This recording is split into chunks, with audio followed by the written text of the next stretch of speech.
صل على نبينا. أما بعد فأعوذ بالله من الشيطان الرجيم. بسم الله الرحمن الرحيم.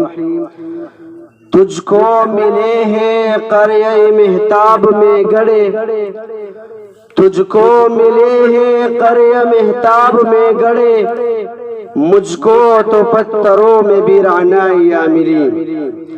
محترم اساتذہ کرام اور سامعین دوستو، السلام علیکم ورحمۃ اللہ وبرکاتہ. آج میری تقریر کا موضوع ہے وقت با وفا. سامعین محترم، میں اپنے مخالف موضوع پر بولنے والے معزز رکن کے اس نظریے سے اختلاف کرتے ہوئے ان کے دلائل کی تردید کرنا چاہتا ہوں. وقت عصمت فروشی کا دندہ کرنے والی عورت کی مثل نہیں، بلکہ با وفا و با حیا رفیقہ حیات کی طرح ہے، جس کی تمام وفاؤں کا مرکز و محور فقط شوہر ہوتا ہے، اور وہ دنیا بھر کی مسرتیں اپنے شریک سفر کے قدموں میں ڈھونڈا کرتی ہے. وقت ہرگز بے وفا نہیں، لیکن اگر کوئی اس کے ساتھ برخ کا مظاہرہ کرے تو یہ کسی کو معاف نہیں کیا کرتا. وقت اس شفاف آئینے کے مانند ہے جس کے روپ کھڑے ہو کر انسان اپنے حسن و قبح کے خد و خال کا صحیح اندازہ کر سکتا ہے. وقت خواہ کسی پر ستم کرتا ہے نہ ہی رحم، وقت ظالم ہے نہ مظلوم، یہ گناہگار ہے اور نہ معصوم. حالات کی دنیا تو کورے کاغذ کی طرح ہے، اس کے سینے پر جس کا جی چاہے اپنی پسند کی تحریر لکھ لے. ایک حریت پسند اپنے خون جگر سے قوم وطن کی مقدر کی سیاہیاں دھو کر آزادی کا پروانہ رقم کر سکتا ہے، تو اس کے برعکس دوسرا شخص اپنی ذلت کی اسباب بھی پیدا کر لیتا ہے. ہوں میں وہی گواہ میرے خط و خال ہے، ہوں میں وہی گواہ میرے خط و خال ہے، آئینہ کہہ رہا ہے کوئی دوسرا ہوں میں. تاریخ کی دنیا کی تاریخ میں حاکم محکوم، خادم مخدوم اور آزاد غلامی کے لبادے میں اس لیے نظر آتے ہیں کہ انہوں نے وقت کی صدا کو نہ سنا، اور اگر سنا تو سمجھ نہ سکے، اور سمجھنے والوں نے سنجیدگی سے اس کی پکار کو یاد نہ رکھا.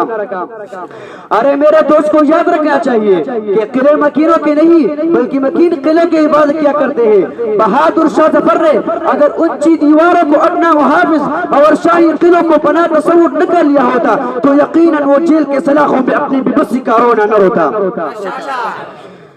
سامعین محترم، نیروں سے قہقہوں کا روٹ جانا مکافات عمل کے سوا کچھ نہیں. حجاج جیسا خونخوار اس ذلت سے تباہی کے دہانے تک اس لیے پہنچا کہ اس نے انسانیت کی حدود ملانگی تھی، اور ٹرمپ کو وائٹ ہاؤس سے دھکے کھا کر اس وجہ سے نکلنا پڑا کہ اس نے اپنے منہ سے کیے وعدے اپنے پاؤں کے نیچے روز ڈالے. میں تو یہ کہوں گا کہ وقت اگر بے وفا ہوتا تو ہمایوں کی جگہ بابر کا جنازہ نہ اٹھتا. وقت اگر بے وفا ہوتا تو سکندر اعظم کو اتنی طویل مہلت نہ ملتی کہ نصف زمین سے زیادہ علاقے پر قابض ہونے کے بعد اہل جہاں کے لیے سامان عبرت مہیا کرے. محمد بن قاسم، طارق بن زیاد اور موسیٰ بن نصیر ایسے عظیم جرنیلوں کی مفلسی کی حالت میں موت کا جرم بھی وقت کے نام اعمال میں نہیں لکھا جا سکتا، بلکہ یہ شہزادہ سلیمان بن عبد الملک کی بدبختی تھی کہ اس کی قبا پر ان مجاہدوں کے خون کے چینٹے پڑے اور اس کا اونچا لباس ہمیشہ ہمیشہ کے لیے سیاہ نقطوں سے داغدار ہو گیا. وقت بے رحم ہے نہ رحم دل، یہ تقدیر کی مانند بے حس ہے نہ تدبیر کی طرح حساس، یہ موت کی طرح اٹل اور نہ زندگی کی صورت مستعار و ناپائیدار ہے. یہ موت کی طرح اٹل اور نہ زندگی کی صورت مستعار و ناپائیدار ہے. یہ پتھر کی طرح سخت ہے نہ رنگی گل کی طرح نازک، یہ سانپ کی طرح زہریلا ہے نہ شہد کی طرح میٹھا، یہ چیتے کی طرح غسیلا ہے نہ آہوا کی مثل شرمیلا.